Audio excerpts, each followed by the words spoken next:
I should trust your memory more than mine, to be fair, because my memory is non-existent. Yours might be a sieve.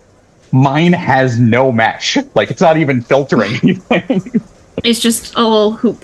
Yeah, it's just... It's a bubble wand. I think that's actually a very good analogy. Because sometimes there's a little film there, and you get little bubbles of thought and idea, and they're very pretty. No, it's a bit fragile.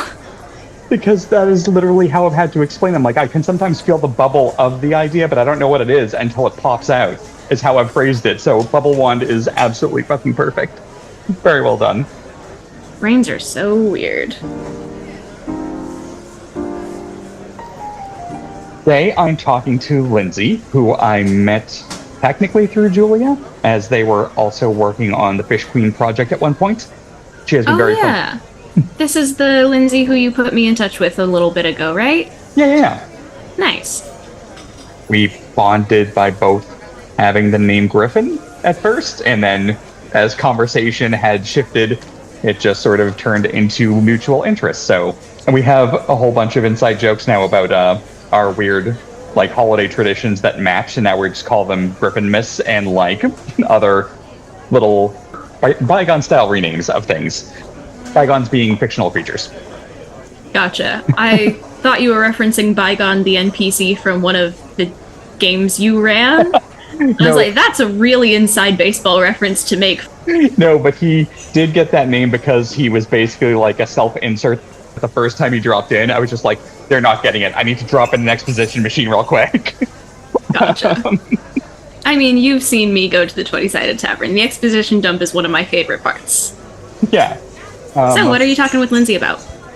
Lindsay has a theater background, and Lindsay's application has gone far outside that. They're still involved in, like, theater-ish things, but a lot more of it's being applied to, like, community support and other social systems, and I'm curious to see how that works instead of creativity as work, creativity that boosts work. Doing a lot of theater things myself, it does make perfect sense that the theater people have some of the least linear paths. And I really agree. I'm always excited to hear, like, other people's experiences, because I've found theater to be a very broadly applicable. I kind of approach it like a base stat block. Like, your background is your base stats, and then that informs how you approach everything else. So I found that having theater as my base stat block is very helpful in a whole bunch of other scenarios and applications. And I'm always excited to hear other theater people's perspective and experience with that too. I was a little worried at one point that I was talking to too many theater people, but, like, it has not proven to be redundant at all. I'm gonna go try that strawberry drink that you got last time, because that looks amazing. It smelled delicious. It was so good.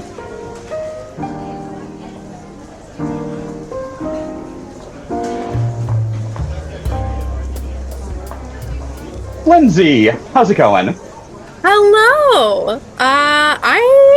I'm almost okay. I'm fine. How are you? I feel like almost okay is the most honest way to answer that question on a regular basis. I more have the like flinch to be like, yeah, no, things are good.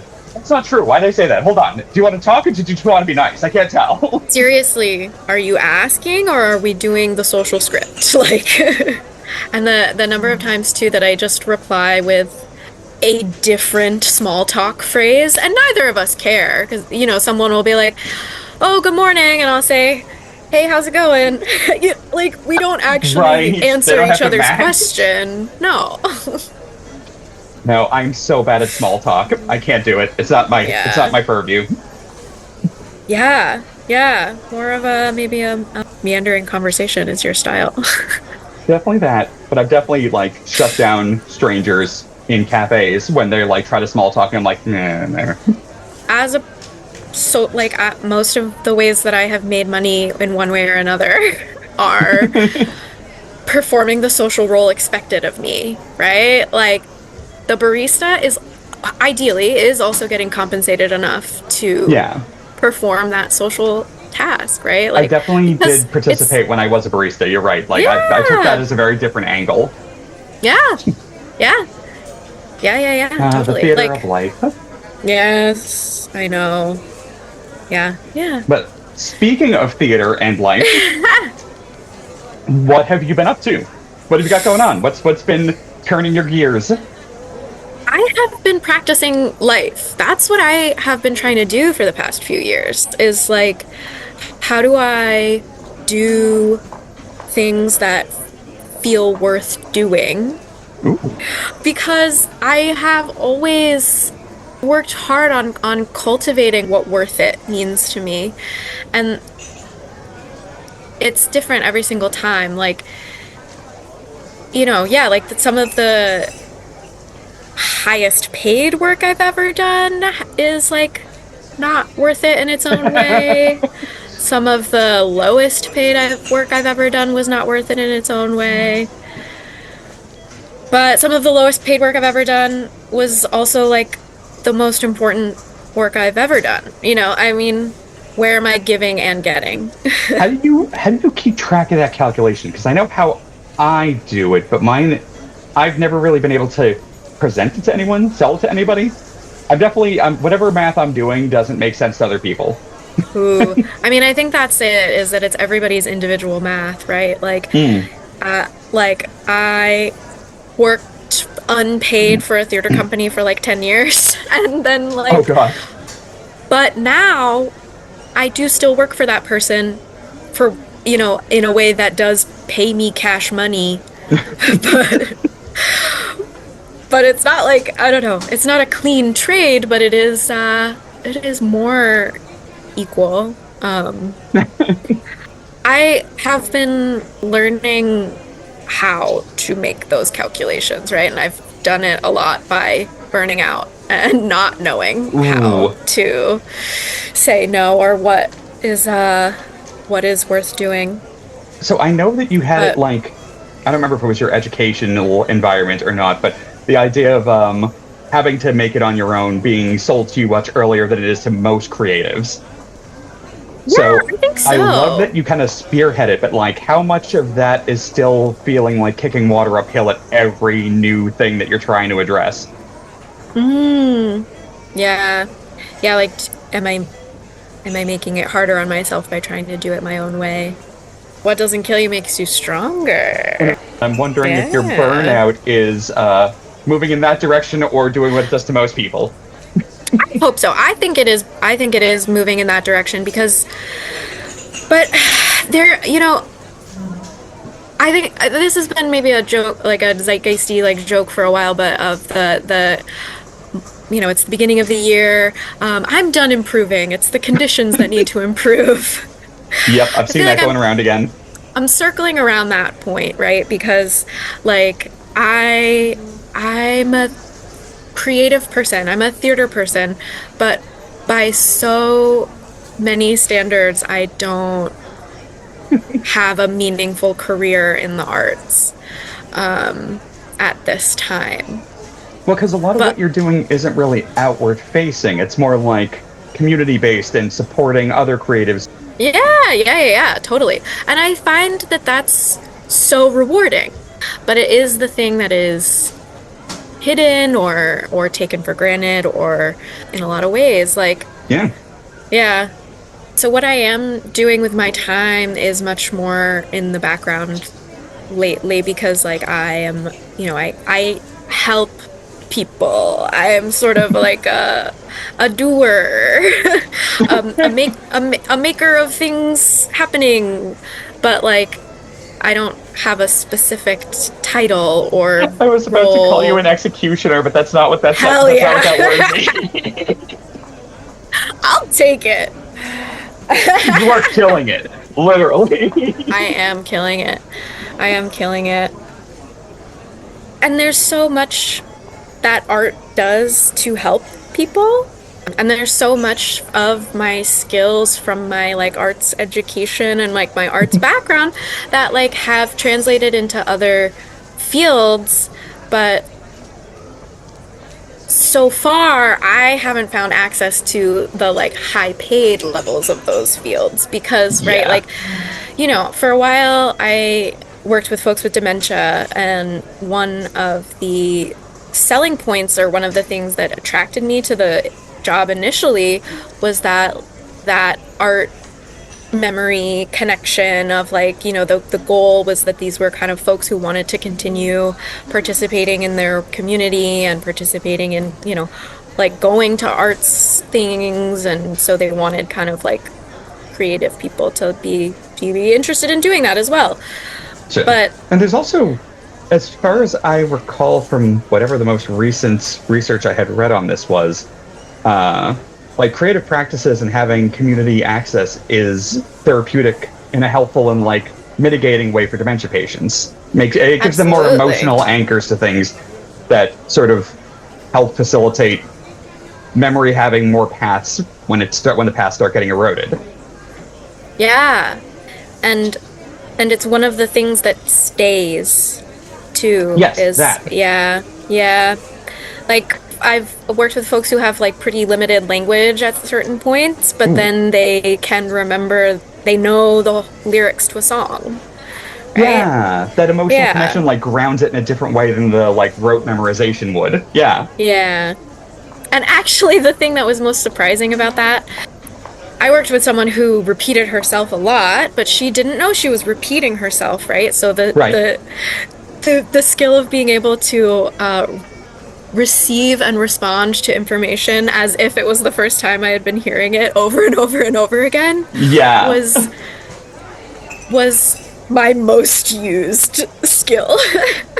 No, that is definitely one of those things where like it's got to be frustrating for them to say something not realizing it's the third time they've said it and have the person respond incongruously.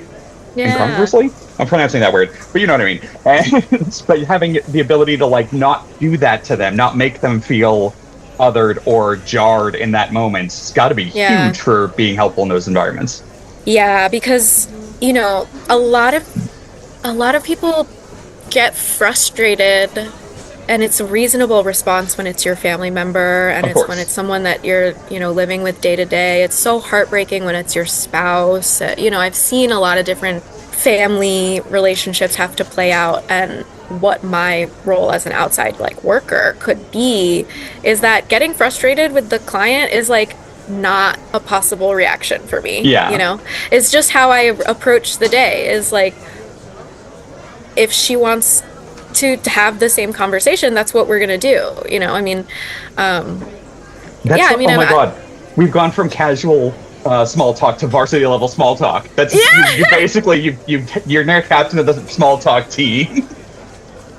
Because that's a lot of it too, is helping keep those connections. You do have to have a little bit of they are gonna walk the same paths, but like that's how they remember. I mean, so, you know, you do say things like, tell me again, where does your son live? Even though like I know where her son lives. Like, or when did you meet your husband? Like those things like that. But letting them go through it over and over is also good for their that's a good point. Yeah, but it also made me see how hostile the world is to people who need care. Yeah. Because that's another thing, that's the frustration thing, right? Like, minute to minute, someone can know.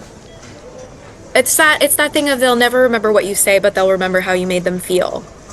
It was also so interesting. Like, I love hearing people's life stories, and, you know, getting to meet these people who have such rich life experience, but it was also a complete like capitalist hellscape that like my work was totally undervalued, and then like a corporation was making a bunch of profit, which was squeezing a bunch of profit out of an insurance company, you know, like the type of exploitation of like, I make a certain amount an hour when I'm sure the insurance company is billing, or whatever, somebody's billing someone for like 4 times what I took home, you know, like right. But then I'm the one on the front lines actually dealing with it, right? Literally, you know. Yeah, people are so ashamed to get care that things like get so much worse than they need to be. That too, but that is no. When my dad was at the end of his like cancer journey, I don't know how to fucking you like make this sound euphemistic. No, he was very like horrified of going into any facility for any care. It was just like, nope, I want to be taken care of here in my apartment, and that's it. And then he finally had to go in for respite, and they were like, okay, yeah, we'll watch him for a couple days. He'll be back by like 4 days later. And he was gone within like 24, 48 hours.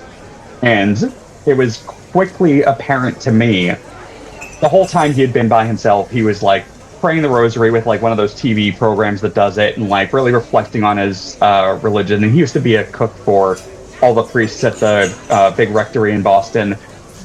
So like this has been a big part of his life, but he didn't have access to anyone to help him process that. And the second he was at the respite care facility, he had two people there who like, when we went to pick up all the stuff, they're like, yeah, I know, we got to talk to him a bit at the end. I said the rosary with him, we prayed together. I'm like, that was probably all he needed.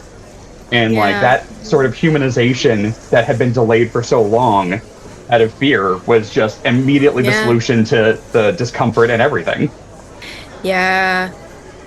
But I mean, it goes back to this thing of like there's such a reasonable fear of the medical system and of institutions and And like he was definitely picturing that side of things. I don't think he was picturing the fact that he was going to have access to that thing he knew he was missing. He was definitely focused on like those people don't get treated well in those places and where his brain lived. The people doing the good work tend to get wedged out very quickly, burnt out even quicker. It sucks. It's hard. Like I'm still majorly recovering from creative burnout for sure. Like, and just life burnout. And, you know, the most important thing has been trying to get my creativity back for me, because like I did try to have a career in the arts in so many ways. I always, I've wanted to be an actor since I was a little kid, right? Like I have been doing plays and theater since I was so little, and I did all these like internships, and I went to theater school for it and did the unpaid internship after college. And it was I've had this kind of experience of like, the closer I try to adhere to the way things are supposed to be, the less successful and more miserable that's been. This has definitely been the running theme of all these conversations. And the more that I have, like taken things into my own hands, had more agency, but I don't know, the things that I loved the most still also kind of took me the farthest away from what I would be quote unquote like successful or you know. No, the things that are the most enjoyable aren't always the things that are monetizable, equitable, marketable. Yeah, and it's structural too. Like, you know, I mean, I spent however many hours rehearsing and performing, etc., that in a more robust, like, arts economy, I would have also been in the track of earning my union points, etc., but, like, it's not that I haven't done the work, but I've done the work in a different place, I think. So, what are some of, like, the weird discouragements that you've hit trying to interact with that more professionally structured theater world? The economics of it, like that we don't have the money. The money is not where the people are. The money is not where the work is being done. When I came to New York, like 13 years ago, as like I went to college here, so I was a 18 little baby, like just got here, and I went to school in the city, so I went to like kind of a small progressive school, but it was limited in terms of like the theater department. So, you know, but that was the thing, is like, I went to school in New York on purpose because I was like, okay, whatever happens at school, that doesn't need to be my whole world. I'm in New York. I can find anything that I want to do, because that's the beauty of this place, is that anything you want to do exists on all these different levels of professionalization or not. Yeah, and it's kind of an interesting, it is a really messy mix of professional and more like community based. Community's better. I was thinking guerrilla, and I'm like, that's not the right word. But guerrilla exists too. Which is so cool though. I would love, I mean, we're almost at the nostalgia cycle that we're ready for flash mobs to come back. I want more public art. I want more art in the streets. I want more art site specific, like things that are connected to where they are. Yeah. You know? And the barriers though have been, for me, have been economic, because I think I've ridden the economic wave of like, I graduated pre-COVID and was kind of trying to make my way in the 2016 to 2020 kind of world was different than where we are now. But all of those problems of like, you know, I had the unpaid internship, but I could not afford to be doing the unpaid internship. Like, yeah, it took so much, the unpaid internship like took me away from theater because I needed to make money to pay my rent, to like afford to live here, to afford, I think I got an unlimited Metro card as my like compensation. Thankfully things are better now. But no, having the internship and then having the internship to try to get you better access, but then not being able to get the better access because the rest of your time is spent trying to survive, kind of defeats the purpose of the internship, for sure. Yeah. And yeah, it's tough because I am like so pro-labor, but I also feel like the professionalization has also been the biggest barrier too. Like, trying to do art as my job has been the biggest barrier to my creativity. So how have you been connecting to your creativity? I've been doing a lot of homemaking over the last few years, I think, but because I finally am living in the same place for a long time, this is also like, you know, like for once, I have a space where I can host things and like, you know, I can have people over and we can do things, like we can sing in my living room, like we can, you know, and then I painted my walls, and I've never really considered myself a visual artist, but I'm also allowing myself to get back to those more visual or tactile, like physical types of art too, like making puppets or like painting or sewing, like, because I love the fact that I'm a creative person overall, right? Like, and I think keeping an unprofessionalized part of creativity is where I need to be right now. So singing in your apartment. Yes. And you were recently hosting a in-house one-person show of you performing all of Rent. Yes. I am fixated on the musical Rent. The musical Rent has been my life trajectory, has been my blueprint, has been a direct force in so many choices that I've made. Like, I would not live in New York if it wasn't for Rent. I also wouldn't be the like queer person who went to the weird liberal arts school rather than go the BFA route without the legacy of Rent, because it was really important to talk about HIV and to talk about people with AIDS and to talk about gay people and to talk about trans people and queer people, and like those were also my you know, queer roots. So I have joked for a long time that I can sing all of Rent, that I can start at the beginning and just go all the way through. And I have been putting myself to the actual test on that. And most recently, I did that in my living room. I'd love to do it again. It was very fun. Because And it's fun for people who don't even know the show that well, actually, because like it's cool to see someone like know something. And there is the acting of like doing all the different little voices, and could someone who doesn't know the show see a one-woman version or a one-person version of Rent and get it? I don't know. So, What was the reception like? oh, it was a very warm house. It was my dear friends one person who was able to be there, she has been a friend of mine since I was 12.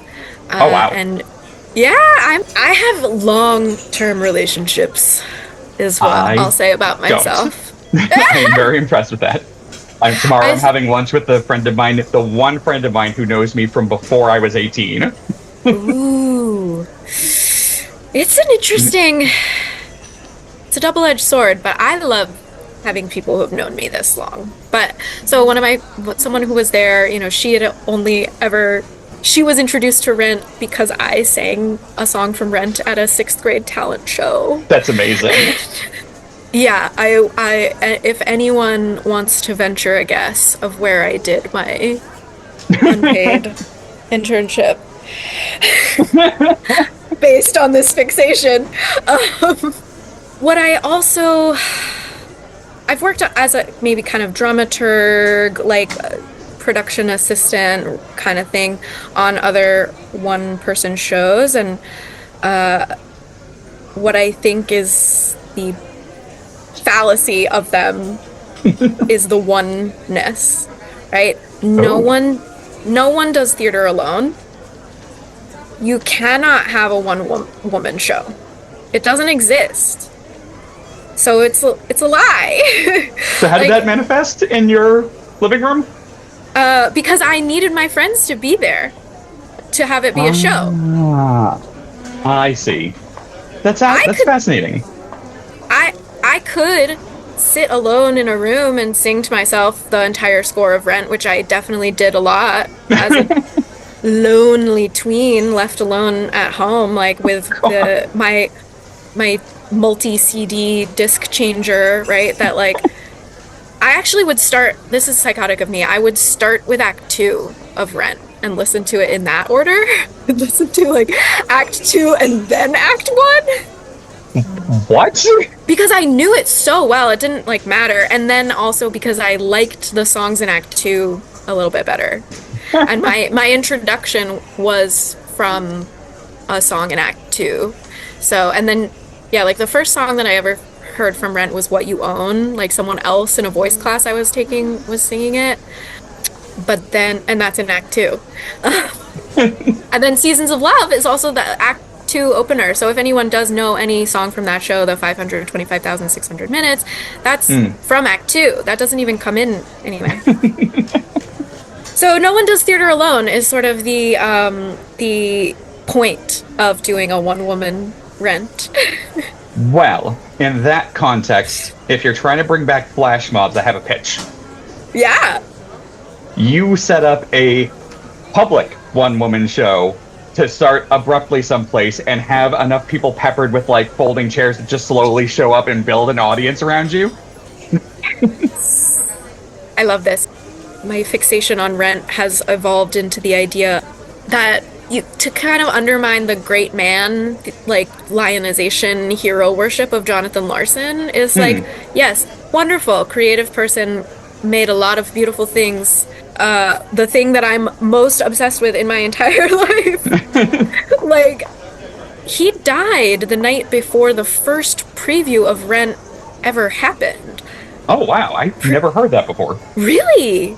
Oh, okay. So the composer of Rent died unexpectedly of an unknown heart condition the night before the first preview off Broadway, which, if anyone knows about the preview process, lots of things change actually in the preview process between previews and opening, because you have the rehearsal process and then you have previews where you actually get an audience in, and that's when a lot of work actually has to happen again, because the audience informs a lot about what the show needs, you know? No, like, I've never seen this from the theater side, but I have some friends who do stage storytelling or stand-up comedy, and like a lot of times they'll workshop smaller things in smaller crowds and like adjust things based on hearing what response you get, how to change the pacing of a thing, expecting this is where people are going to make a noise, things that you can't get on a dry run by yourself.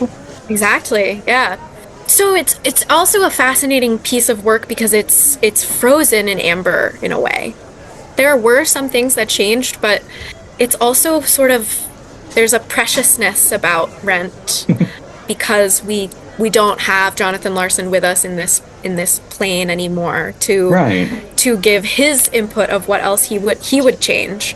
So we just kind of keep it like it's not a living document anymore. Right, we're not going to turn it into a Cats movie remake with CGI. Yeah, yeah, and the Rent movie, yeah, it takes out a lot. You know, I mean, it's the choices of adaptation. You know, adapting between different mediums for sure. But it makes more sense that they can subtract what they would not have been comfortable trying to add or stylize in the same way with that preciousness. Yeah, yeah. Like, we're not going to get a Rent 2 a la Phantom of the Opera sequel. No. I don't want to keep you for too much longer, so I do want to do some unpacking. The idea of failure versus success. You're on a very specific path right now. I think out of everyone I've talked to, you are in the least structured vein of this. So what is your current view of like failure versus success and what you're trying at? Like, where are you pointing your bow? My goal is to feel respected and valued. That is such a tough one because your goal is to get other people to do something different than you've currently been experiencing. Yeah. So some of it is also my self-worth, and so I do, have to take responsibility for the choices that I make. I make the choice to work for free or not. To me, it's so much more about how things are being done. And I'm still, I am starting over at a new plateau kind of phase, right? Like, I don't feel like I'm starting at the bottom, but I definitely feel like I'm in uncharted territory for me. Fair. Are you kind of approaching? So I guess with uncharted territory, this is the thing. Like, it's a question of, are you trying to build something yourself, trying to find what opportunities do suit you, taking inventory? Yeah, I think I've definitely come from the position of like do it yourself. So that's kind of my default mode. If I want to do something, I feel like I can make it happen, but I want to be part of something too. Yeah. So, yeah, one of the things that's frustrating about the creative industry, like, is that everybody starts their own company and reinvents the wheel. I am also interested in like leading by example. Like, I have a few ideas of like things I want to do. Like, I love my one woman Rent. I want to keep like working that out. And also, like, to go back to talking about folks with dementia and like, community as art, like art therapy, I'm really interested in and focused on like an intergenerational kind of lifestyle, and because like I hope to get old and I would like for it to be good to be old. I would like for it to be good to be old and disabled. That'd be awesome.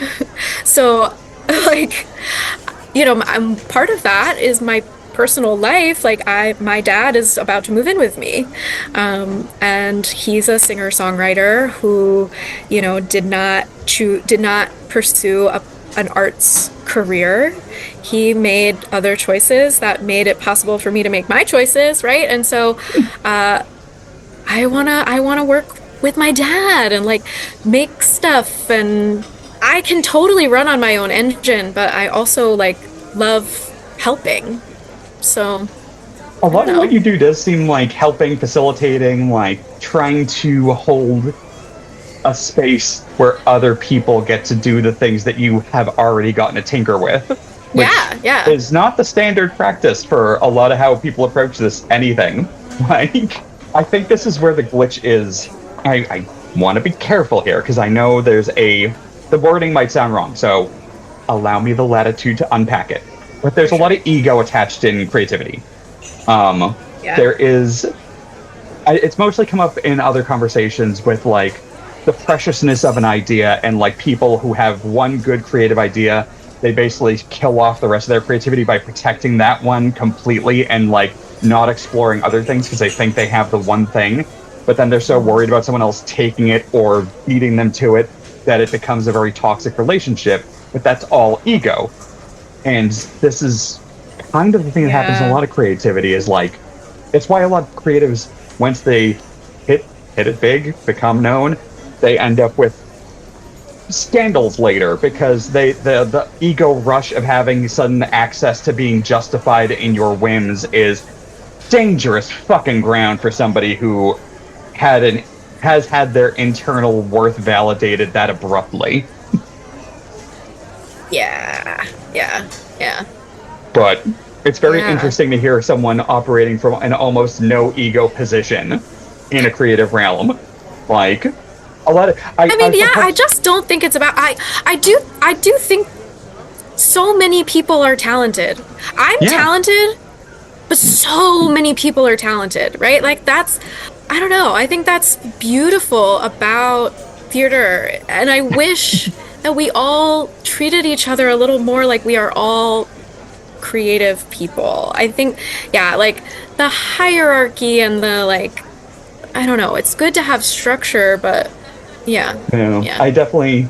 Actually, when I was talking to someone from the 20-Sided Tavern, that perspective of clout, because when I approached them to sit down and chat, I viewed them as, like, so much further above me that I never expected a response to my message. When they found out, she was very much just like, that doesn't make any sense to me. And you and I had that other conversation. You kind of pinned it down to being like, well, no. I mean, at the end of the day, everyone's still a performer who loves what they do and is happy to talk about it. So they don't view themselves as above the other actors. It's just the viewers who sometimes have an association with their name for some reason or another, that the actors already moved on to the next thing and aren't thinking of themselves in that anymore. Yeah, I think I've been describing my view of the theater ecosystem as very wide but shallow. Like, not in a judgment, shallow, like narcissistic, all those bad things shallow, but just in we're all a lot closer to each other than we think. Yeah.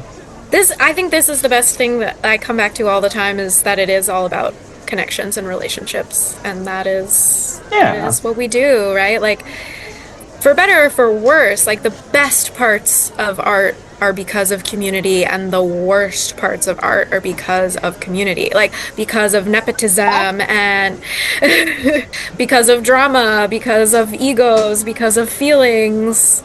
But then also, like my personal situation, right? Like, I cold emailed this company way back in the day, was like, hey, can I just show up? Can I do things? And they were like, yeah, come do things. And then eventually someone who was like, that I was not an exact replica of me, but who I could, like, slot into the performer part of the company, I was able to start performing with the company rather than being on the backstage side. And now I still work with one of those people, like, to this day. I had one class that I will never forget that was called, like, the practical side of performance. It was so similar to this, of just, like, my professor would bring people in and be like, how did you get where you are? They would tell you, for real. I mean, but the thing that no matter what someone said, the theme was, it's about your connections. And that's shallow and that's deep, because the best things I've ever done have been like, you know this person, you know this, you should know this person. Like, no, that's honestly, and I'm mostly trying to pick other people's brains for stuff, but this is one of those things that I will put a pin on, is the reason why that works is the same. So I had to go do a pitch event for the watercolor kit that I invented that I'm trying to like bring through manufacturing. And it was in Texas, and it was like right after St. Patrick's Day that I was going like a week or two later. So I was getting drinks with a couple of people on St. Patrick's Day, hanging out with them, knowing I had this event coming. And I didn't have connections. I was going in blind. But the two people I was hanging out with, one of them suddenly went, "Oh, I really wish I had a cigarette right now." And in my head I went, "Shit, I'm going to an event in Texas with a bunch of people from Texas. I should bring a pack of cigarettes." And I had a very quick thing in my head of like, here's why I'm doing this. But then they were like, "Wait, why would you need a pack of cigarettes?" And I'm like, "Well, I'm going to Texas. The odds of people smoking in public is going to be a lot higher. So the odds of one of the investors smoking outside of the location is going to be a lot higher." Okay, well then, like, why not just bum a cigarette off them? No, because now I'm imposing upon them. And they're like, "So you're hoping to small talk them?" I'm like, "No, I'm going to bum the light and then go stand somewhere else." Okay, so what's the goal here? I'm like, I want that interaction outside where I've directly said words to them and not been a nuisance. I want them to see me at the hotel bar working with my watercolor kit just casually in public. And then when I'm doing my pitch, that's like 3 things they don't have to learn about me while listening to me talk. And that skips all those steps. And that's all that these connections are really doing. But when you show up offering to help, you kind of also skip a few of those steps. That's why it works in a similar way. But the connections thing should work like that. Unfortunately, there's a lot of favors built in to the industry side of things. But the reason why it does work is because, oh, well, if this person vouched for you, I don't have to vet a certain number of things. So the conversation starts at a different position than if you're coming in off the street for an audition and I know nothing about you. I'm trying to read information about you. I'm trying to process your vibe and your look. I'm trying to run you through some tests that you don't understand and I don't know what I'm looking for. Whereas like an introduction, hey, this person might be good for this, it skips a lot of that bandwidth and allows those conversations to happen more naturally than they would otherwise. Yeah, and it is invaluable, but it is also invisible in a lot of ways. Yeah, like, and it's because of the internet now, it's not valued. Like, people don't spotlight that. They still mention like, oh, it's who you know, but nobody really explains what that means. It's this ominous concept. Yeah. Networking burnout. Yep. You've kind of outlined that you don't really have a targeted route for where you think success lives for you at the moment.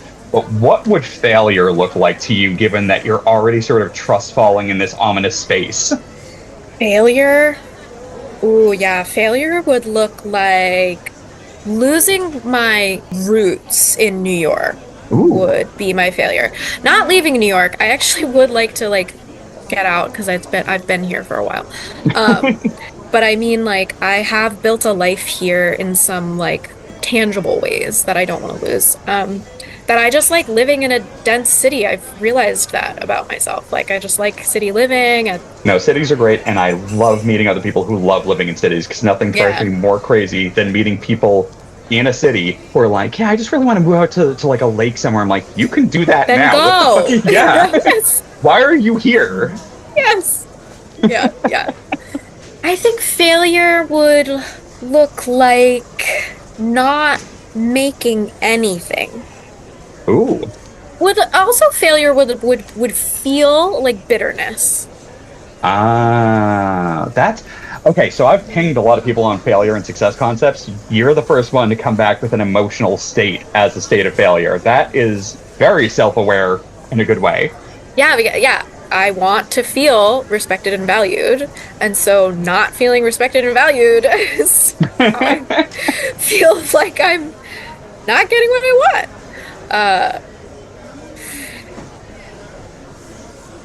And I think failure would also look like not trying anything new. Being in the exact same place like a year from now would look like failure, because Garfield is my go-to example of this, where the guy had one note and figured out how to hit that for his whole life. Yeah. I think people like you and I would hate that would be a cage, and we'd be like, this is bullshit. Yeah. Unless you get real weird with it. Like, Right? yeah, boundaries. Also, one of my other favorite, like, kind of creative principles is like boundaries make creativity. Limitations make creativity. I I love that idea. There's an entire workshop that I ran and like a multi-year job that I had as a result of like running this workshop and meeting somebody through it. But it was how to brainstorm better by staying inside the box. Ooh, And the whole thing was basically like the second you tell people to think outside the box, they're now policing all their ideas for originality. But if you just give them, start here, and then we took that and spun it out into other, like, okay, if you made that into a movie, what would that look like? And what if you made that into this? And like showing brainstorming metrics like that, because option paralysis is a concept. seriously, yeah, yeah. So like a lot of times in college, end of year project or end of semester project would just be anything, pick anything and make a project about it, right? And so fine, I can do that. I have hyperfixations. I can pick something to be obsessed with for an entire semester, sure. But it meant that I kept writing papers about like whatever musical I was obsessed with. Yep. And it doesn't have to be highly structured. It doesn't have to be a literal box, but like at least a maypole is like if I wander off too far, I can like feel the tug on the end of the line. Oh, all right. I've taken up plenty of your valuable time, but if other people want to track you down and see what you're up to, where should they go looking? On Instagram at Liffin About Town, Liffin About Town, or Liffin J Griffin on TikTok too. Is also. Thank you again for sitting down with me, and good luck keeping the bitter away. Thank you. I'll try.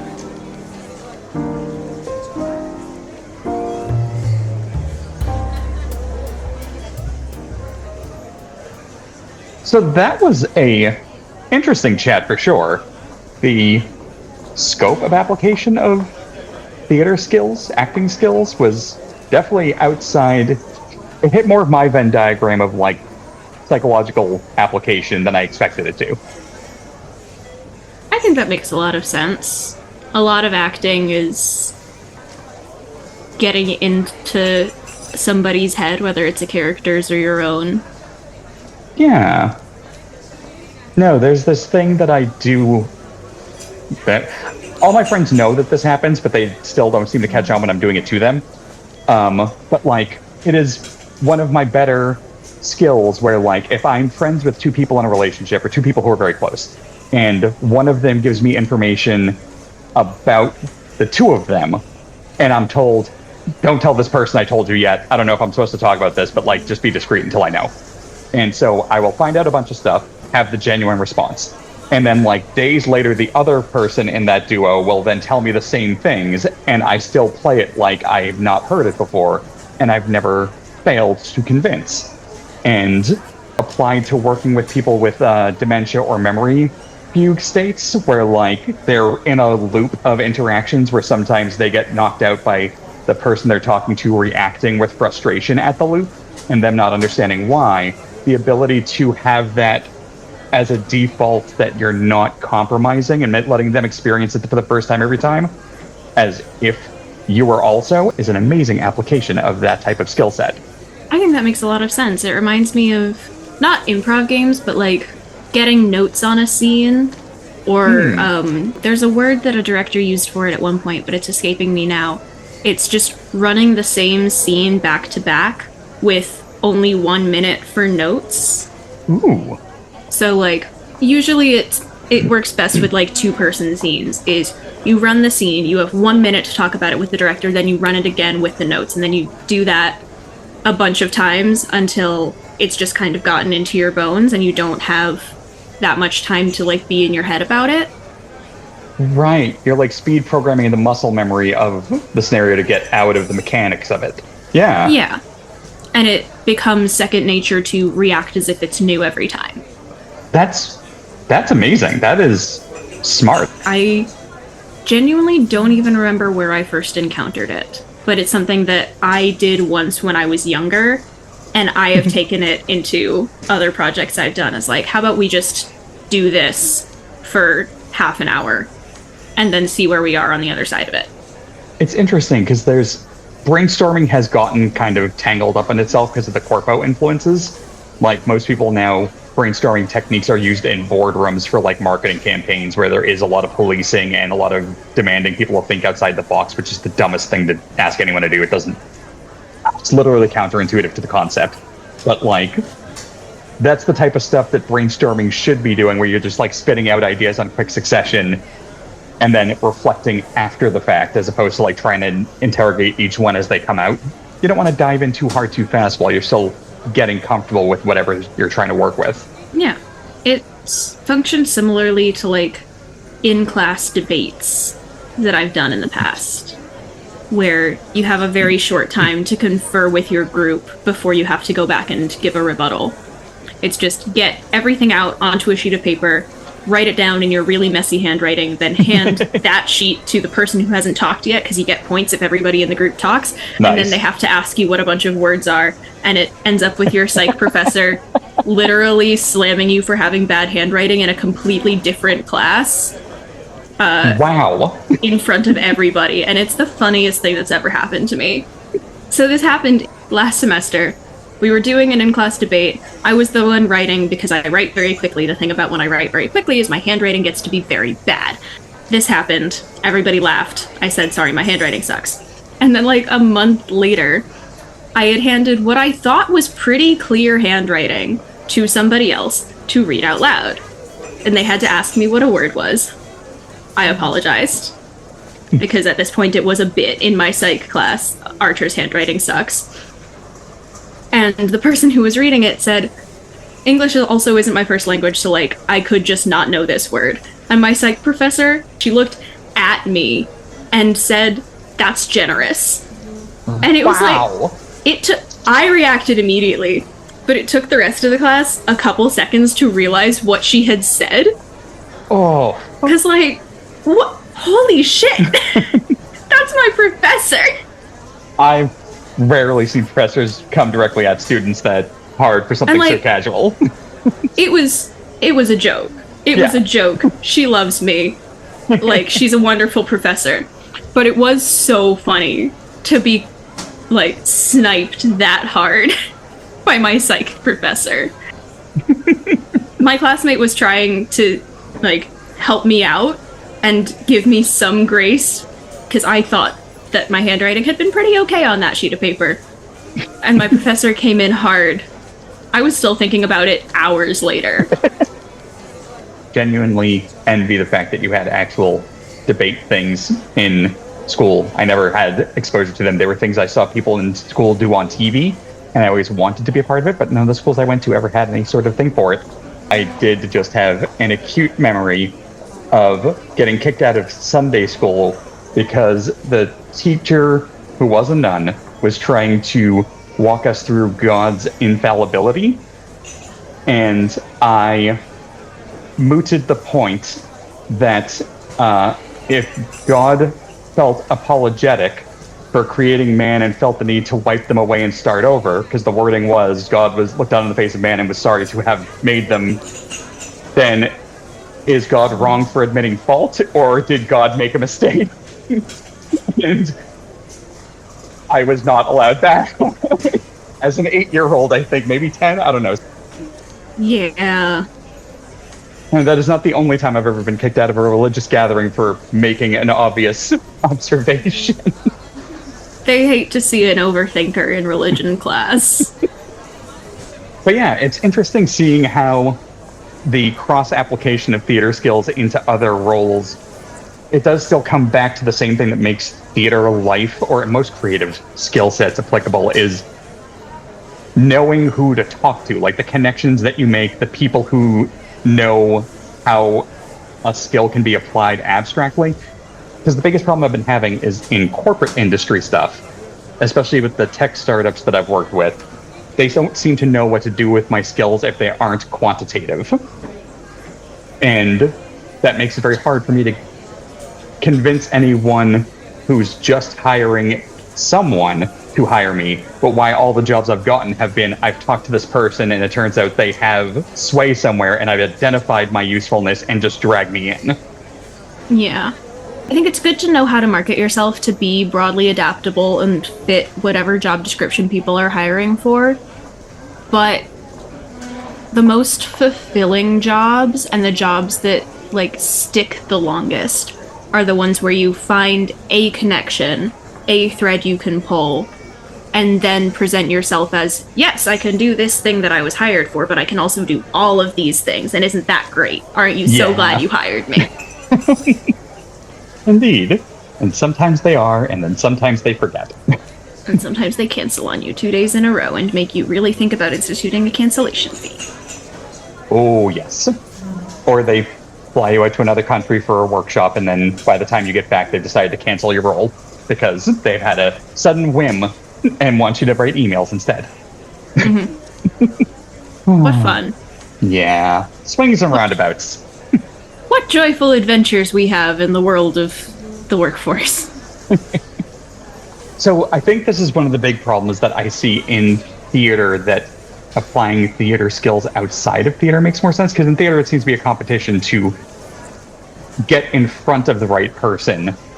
So you're competing with everyone else, and it becomes competitive at a way that's not exactly useful in the same sense. Whereas applying skills outside of things, just the more people you know, the more people know what you can do, the more likely that information is to get somewhere where it knows how to use that.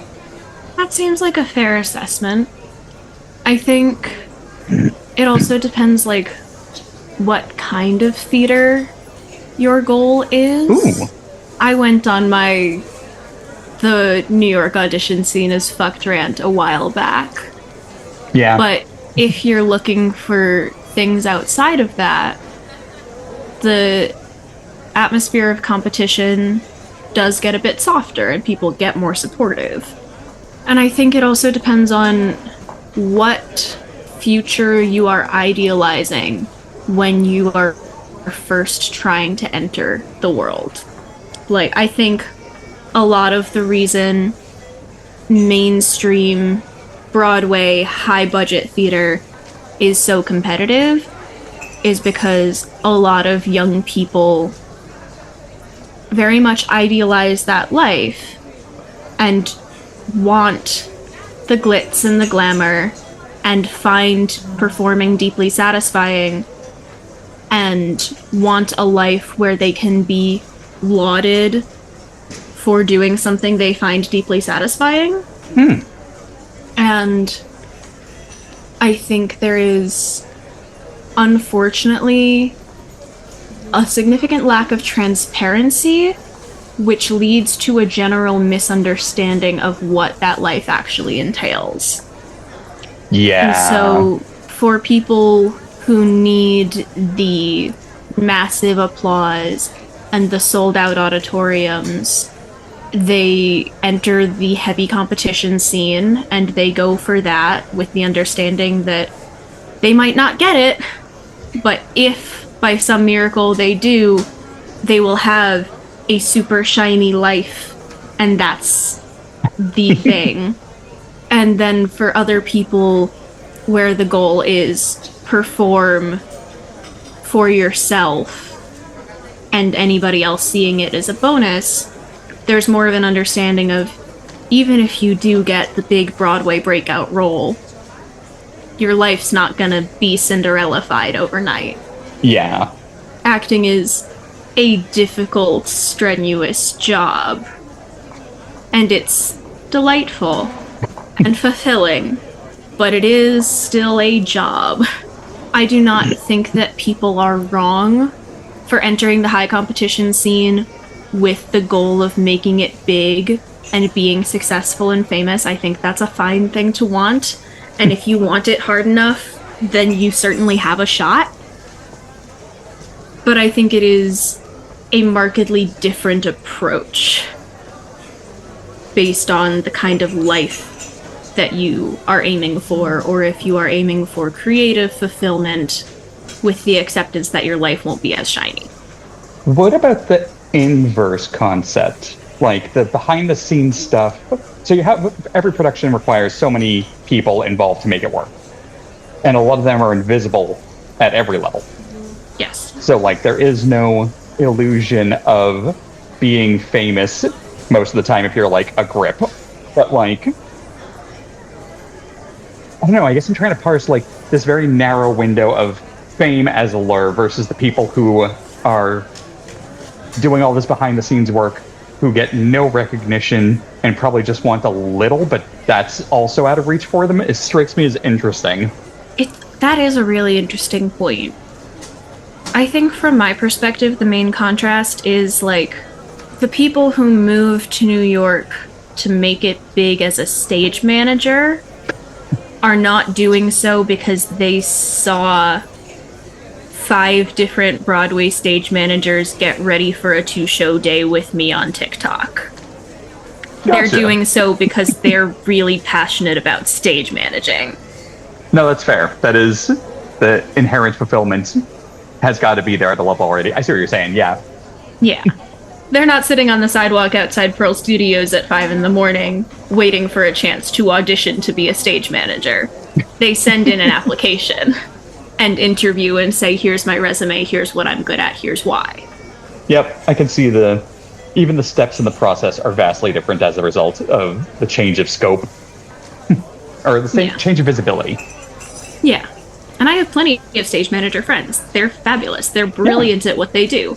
I cheer whenever I see them on the little, like, crew signpost. Heck yeah. But I think part of that's because I'm friends with them, and part of that's because I really try to focus on the less shiny parts of the theater world, because I don't want to get starry-eyed. Right. I think if I get starry-eyed about it, I'll give up a lot easier.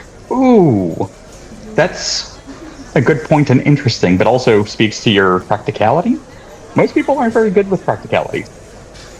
With all that being said, I have to go do my big adult job of working front of house. It's less glitz and glamour of Broadway and more smile and nod, go full NPC mode, but I do still love my job. So that is a I good will see you description later. of customer service. Oh yeah, I don't even have an exclamation point above my head. It just says press A to talk when you get within 2 feet of me. Which is funny because what should be happening is there should be a skip button over their head so that you can get through to the end of the conversation to the thing you know that's supposed to happen. I don't know, patrons come up with some wild questions. Maybe we should do that as a story at some point. We have a retrospective coming up. We'll think about it for that. Sounds good.